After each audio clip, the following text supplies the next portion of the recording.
Muy bienvenidos, mi nombre es Isabel Fuentealba, soy radiólogo pediatra, trabajo en clínica alemana y en el Hospital Luis Calvo Maquena de Santiago de Chile. Hoy día les voy a hablar de la utilidad de la radiografía de tórax en la práctica clínica del paciente respiratorio. Nos vamos a enfocar en estos tres principales tópicos: evaluar la técnica radiológica, las indicaciones de la radiografía de la neumonía y evaluar algunas complicaciones más frecuentes. Recordar que la radiografía de tórax se toma distinto en los niños más grandes que en los niños más pequeños. Los niños más grandes habitualmente se toman de pie y la placa se pone muy cercana al corazón y el rayo viene desde atrás hacia anterior.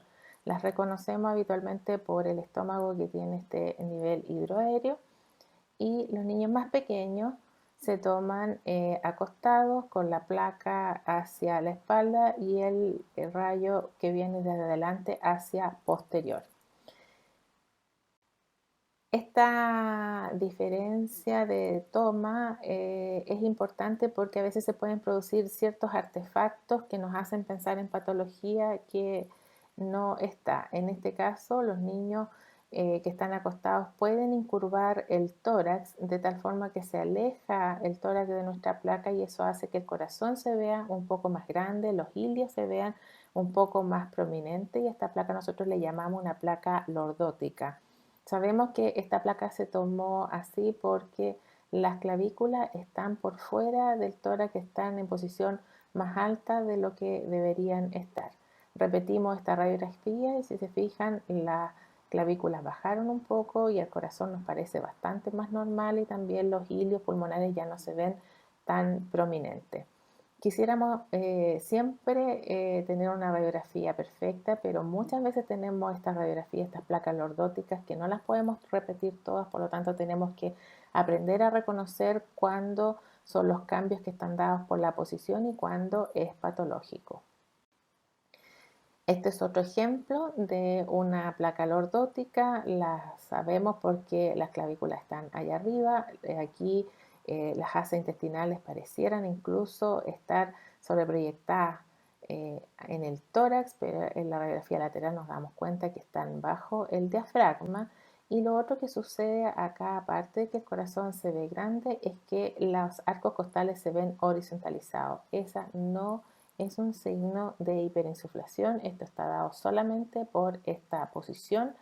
Lo volvemos a repetir. Fíjense, bajan un poquitito las clavículas, se ven un poco mejor los arcos costales hacia abajo y el corazón ya se ve normal, y las asas intestinales están en posición normal también. Otra cosa que debemos evaluar es el grado de insuflación. Cuando las placas están, como en este caso, hipoinsufladas, nos parecen los parénquimas un poco más enfermos y el corazón también se ve más grande. Aquí repetimos la radiografía y fíjense que los campos pulmonares están bastante normales. Aquí pareciera que tuvieran más intersticio y el corazón también está normal. Una de las formas de evaluar que nos puede ayudar a esto es contar los arcos costales. En este caso vamos contando los arcos costales anteriores y vemos que el cuarto arco costal anterior está tocando el domo del diafragma. Para que esté bien insuflada, al menos el sexto arco costal debe estar tocando el domo del diafragma. Lamentablemente esta fórmula no siempre nos resulta, sobre todo los niños que están acostados. Entonces ahí evaluamos un poco el globo, cómo está el corazón, cómo se ven los campos pulmonares, y nos orientamos para saber si está bien o mal insuflada la placa. Este es otro ejemplo.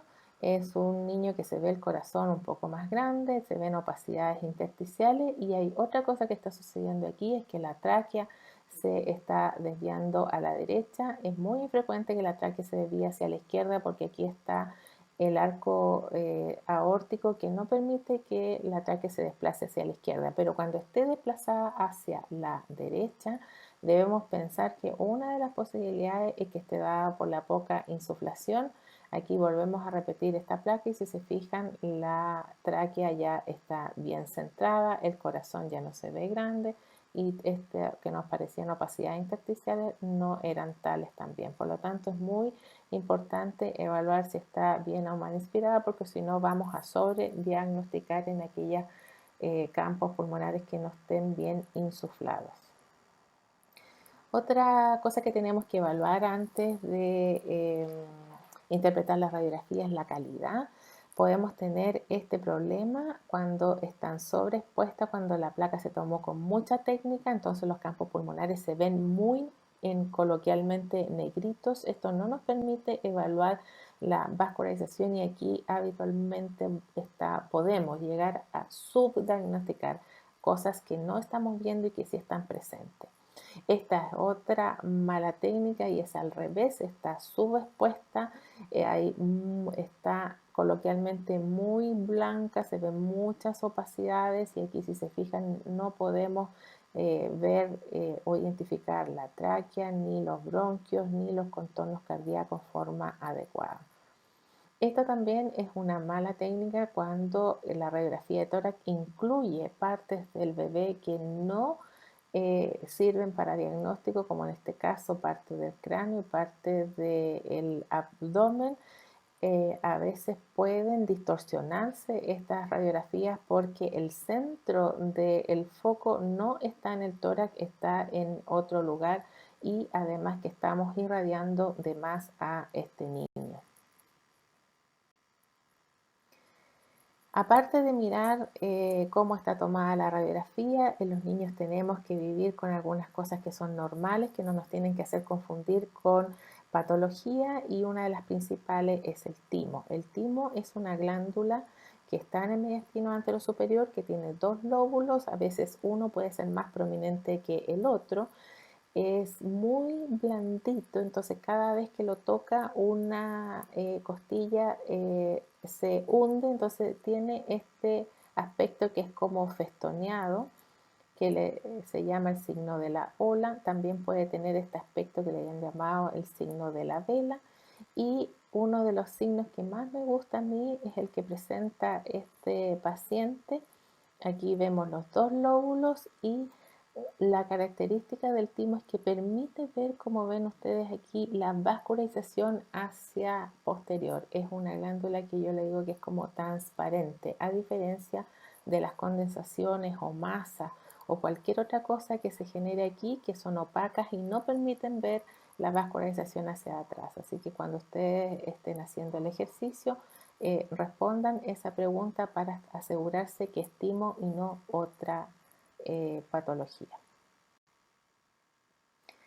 Ahora vamos a hablar de las neumonias. En las guías del MinSal está definido la neumonía como una inflamación aguda del parénquima pulmonar que puede comprometer alveolos, intersticios o ambos, cuya etiología habitualmente es viral, bacteriana o mixta. En la definición que nos puso el MinSal no están incluidas la radiografía no está indicada en todos los niños con neumonía adquirida en la comunidad, solo están indicadas cuando usted tenga duda de que es una neumonía, o sea, en un niño que tiene una clínica anodina y que no sabemos lo que le pasa, es para detectar la neumonía, o cuando la neumonía se complica, a los niños que ingresan con diagnóstico de neumonía al hospital, las neumonias recurrentes o refractarias a tratamiento. Vamos a hablar de los dos tópicos principales para detectar la neumonía y evaluar las neumonias complicadas. Para detectar la neumonía, ya lo dijimos antes, tenemos que tener una buena calidad de radiografía y la otra cosa importante es la temporalidad. Esta es una niña que lleva 12 horas con fiebre y tos y tiene una radiografía totalmente normal. La repetimos a las 36 horas y tiene un gran foco de condensación retrocardíaco. Como recomendación, para que no lo olvide, los cambios radiológicos aparecen hasta 24 horas después de iniciar el proceso inflamatorio. Antes de eso, usted puede escuchar los crépitos y ese es un signo que se anticipa a los cambios radiológicos, por lo tanto, le tiene que creer a su examen físico, no tomar la radiografía tan anticipada porque pudiéramos tener este caso en que no vemos nada y en realidad la neumonía está ahí. Para ordenarnos hemos dividido los patrones radiológicos de las neumonias en aquellos que son predominantemente intersticiales, alveolares y aquellos que tienen compromiso tanto alveolar como intersticial. El compromiso intersticial, la mayoría de las veces es un compromiso del intersticio que es más bien central y periliar, como en este caso, si lo agrandamos o lo podemos ver como las opacidades van rodeando el manguito peribroncovascular, entonces se ven engrosadas las paredes de los bronquios y como se concentran habitualmente los ilios en la placa lateral, los ilios se sobreponen y entonces podemos ver este aspecto que se ve como más denso del ilio en la región central. Esto es para mostrarles la comparación con una radiografía de tórax con un niño que está sano. Suele acompañarse de atelectasias. Las atelectasias tienen la característica radiológica que cuando son pequeñas o son segmentarias son mejor visibles en una proyección que en otra. Esto se cumple aquí. En la radiografía lateral vemos que es muy evidente esta atelectasia subsegmentaria, sin embargo en la frontal es un poco más tenue. La neumonía condensante puede comprometer una parte de un lóbulo o un lóbulo completo o más de un lóbulo, y una de las características que nos gusta encontrar desde el punto de vista radiológico es la presencia de broncograma aéreo, pero lamentablemente no siempre es tan claro. La neumonía redonda es un tipo de neumonía condensante especial de los niños. La mayoría de las veces está dada por neumococos. Sin embargo, lo que más influye en esta presentación es que los niños tienen menos vías colaterales y se expande menos la neumonía y se va quedando como redondita. Por lo tanto, lo más frecuente es cuando los niños son más pequeños, menores de 8 años. En niños más grandes vamos a pensar en otros diagnósticos diferenciales antes de una neumonía. Sin embargo, en los niños pequeños es la primera causa de tener una opacidad redondeada, pero no la única, también puede ser un tumor, por lo que estos niños siempre se controlan. En este caso, vean en el control que ha desaparecido completamente el foco de condensación.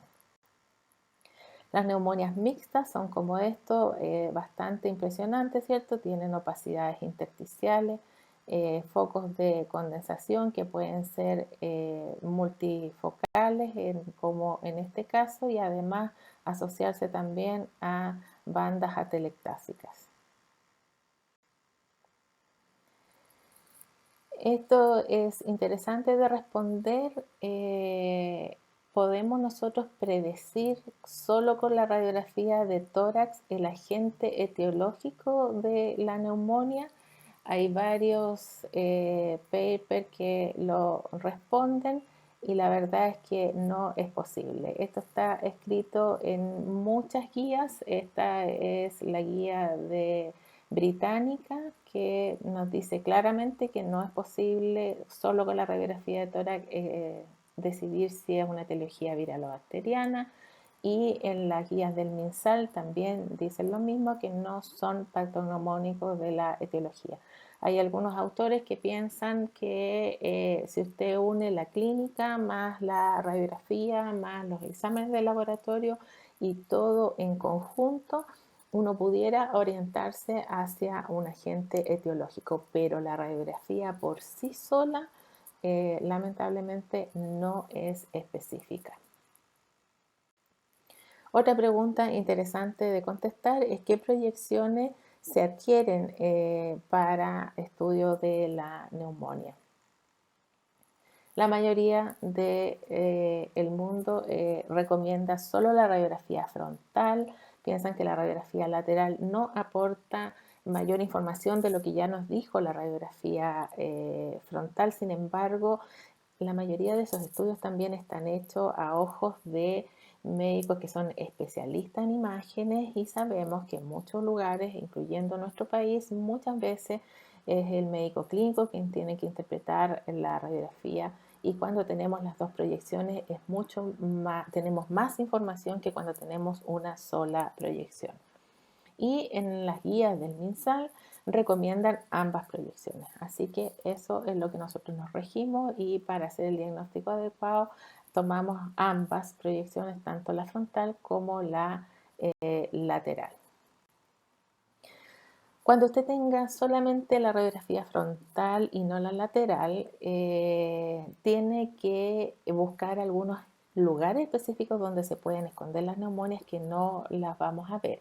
Y dentro de ellas son detrás de los ilios, detrás del corazón y bajo los diafragmas. Tenemos que recordar que el diafragma en la región anterior es más alto y en la región posterior es más bajo, por lo tanto queda aquí todo un segmento bajo los diafragmas en la región frontal que pueden aparecer las neumonias. En este caso tenemos las dos proyecciones, sin embargo ustedes se fijan que en la radiografía frontal es mucho más fácil ver este foco de condensación que aquí en la radiografía lateral. En este ejemplo es al revés del anterior, en la radiografía frontal pareciera no haber nada, sin embargo aquí en la radiografía lateral nos damos cuenta que tiene un foco de condensación en la región basal izquierda. La región basal izquierda es más difícil de evaluar en la placa frontal por la presencia de los gases que dan tanto el estómago como a veces el colon, como en este caso. Algunas complicaciones que se necesita evaluar desde el punto de vista radiológico son los escapes aéreos, el derrame pleural, la presencia de neumonía necrotizante y a veces, muy infrecuentemente, pero también las fístulas broncopleurales. El neumotórax, como ustedes saben, la definición es la presencia de aire en el espacio pleural y el signo radiológico que más nos sirve para esto es visualizar la línea pleural, que habitualmente no la vemos y aquí la podemos ver porque tenemos aire que está delimitando por fuera. También otro signo es que en este aire no vemos vascularización como en el pulmón normal. Este tipo es un tipo de neumotórax que es muy peligroso, ¿cierto? Es una acumulación en el espacio pleural que desvía el mediastino, comprime el pulmón contralateral y habitualmente estos niños tienen una alteración de la función pulmonar. Este es un neumotórax a tensión. Desde el punto de vista radiológico los podemos dividir en el neumotórax simple, que a veces es muy sutil como en el primer caso, versus este neumotórax a tensión que necesita un tratamiento urgente. Este neumotórax simple no se nos puede pasar porque se puede transformar en un neumotórax a tensión si es que nosotros no hacemos el diagnóstico adecuado. Otros signos de otros escapes aéreos, que pueden suceder en el neumomediastino. Existen muchos signos radiológicos para el diagnóstico del neumomediastino. Yo les voy a mostrar algunos que son los más frecuentes. Uno de ellos es el enfisema de partes blandas. Si se fijan, este niño tiene un foquito de condensación, tiene signos de hiperinsuflación con los diafragmas bajos y aquí apareció aire en las partes blandas del cuello. Ese es un signo muy frecuente de ver en los niños que tienen neumomediastino. Este niño tiene otro signo además, que tiene aire en el espacio retroesternal, porque eso es donde está el mediastino. Y tiene otro signo que es el signo del diafragma continuo. Podemos ver el diafragma de un lado hacia el otro lado por la presencia de aire.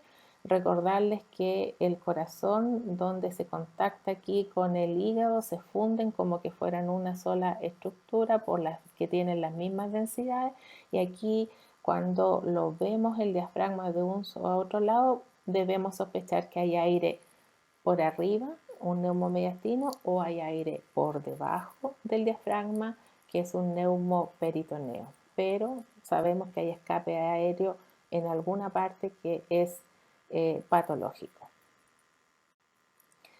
Puede a veces producirse ambas cosas, ¿cierto? En este niño que tenemos neumomediastino lo sabemos porque tiene muchos aires en las partes blandas y que suben a través del cuello y aquí en las regiones supraclaviculares, que se combinan con el pasar del tiempo, en este caso, en un segundo control, con neumotórax y condensación atelectásica del lóbulo superior derecho. En cuanto al derrame pleural, en la radiografía de tórax frontal lo vemos con este signo que lo llamamos el signo del menisco o la curva de Damasó, esta opacidad que tiene esta forma ascendente, y a la lateral más frecuentemente ocupa el receso posterior en los niños que están tomados la radiografía en posición de pie. Este es un niño que tiene derrame pleural y está en posición acostada, y entonces por eso es que el líquido se distribuye por todo el hemitórax. Este paciente no tiene curva de Damasó como el niño anterior, y toda esta opacidad que les muestro es la distribución del derrame pleural. La característica desde el punto de vista radiológico es que el pulmón se separa de los arcos costales y nos da la clave de la presencia de este derrame. Cuando los niños tienen una neumonía complicada con derrame, lo que nos interesa saber es si este líquido tiene tabiques o es un líquido libre, porque según eso es lo que va a decidir hacer el cirujano. En este caso hacemos una ecografía y vemos que el líquido está anecogénico, no tiene tabique ni ecos en suspensión, es un derrame simple o de bajo grado, a diferencia de este derrame que está completamente tabicado y que probablemente la indicación que tiene esto es de ir a limpiar toda esta fibrina que se ha producido aquí. Cuando tenemos un niño con derrame, siempre la indicación es un ultrasonido, y la razón es esta. Aquí tenemos un niño con un derrame y con el escáner vemos que tiene derrame, pero no podemos decirle todavía al cirujano si esto está tabicado o no. El mismo niño le hacemos la ecografía y si se fijan, este es un derrame totalmente tabicado.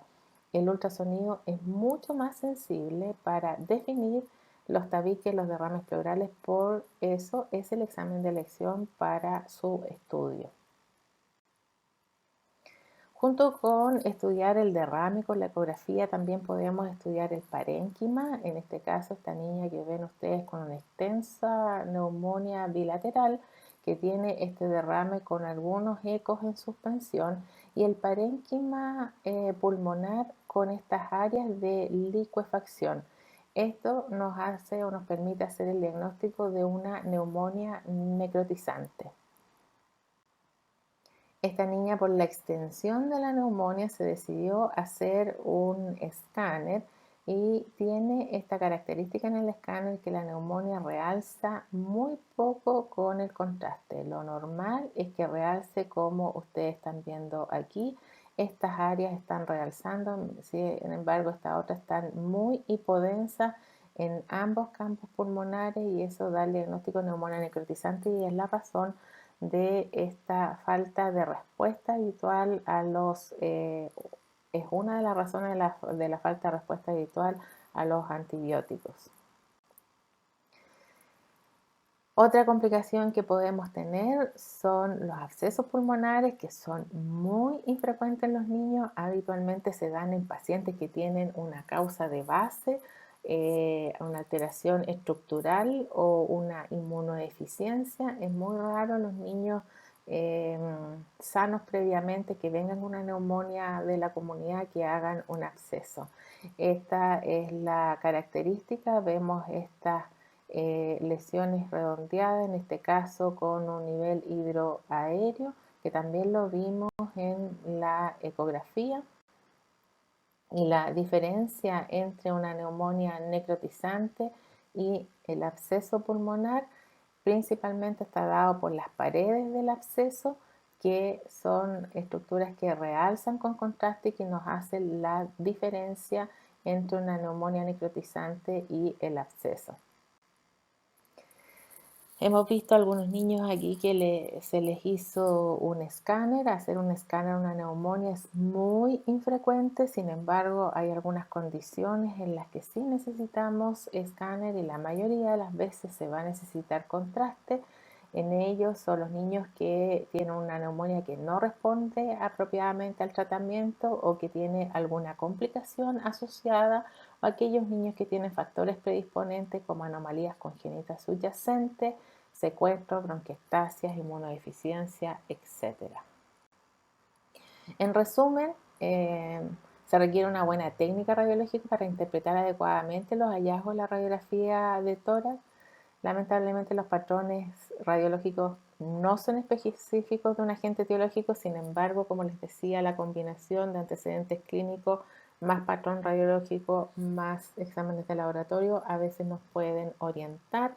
El ultrasonido es el examen de lesión para el estudio de derrame pleural y el escáner en casos muy seleccionados de neumonía complicado que no responde al tratamiento, y ese escáner siempre o habitualmente requiere tener contraste. Les dejo alguna bibliografía por si quiero revisar el tema y les agradezco su atención.